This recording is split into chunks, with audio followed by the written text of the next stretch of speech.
ஆடி மாதத்தில் அம்மன் ஆலயங்களில் நடைபெறும் திருவிழாக்களில் பக்தர்கள் பல்வேறு நேர்த்திக் கடன்களை செய்வார்கள்.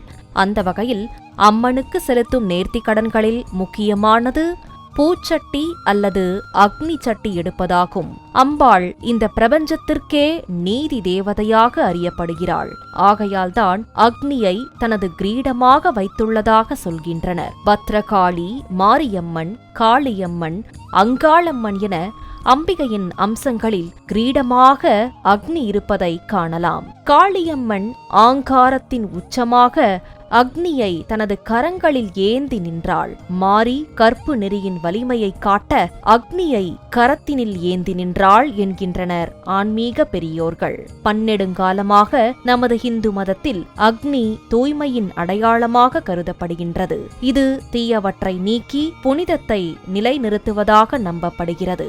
யாகங்கள் மற்றும் சடங்குகளில் அக்னி முக்கிய பங்கு வகிக்கிறது. தெய்வங்களுக்கும் மனிதர்களுக்கும் இடையே ஒரு பாலமாக அக்னி கருதப்படுகின்றது. ஆகையால்தான் சிறப்புமிக்க புனிதமான அக்னியை சட்டியிலிட்டு அதனை தனது கைகளில் ஏந்தி அம்பாளுக்கு பக்தர்கள் நேர்த்திக்கடன் செலுத்துகின்றனர். For more information, watch the full video, link in description.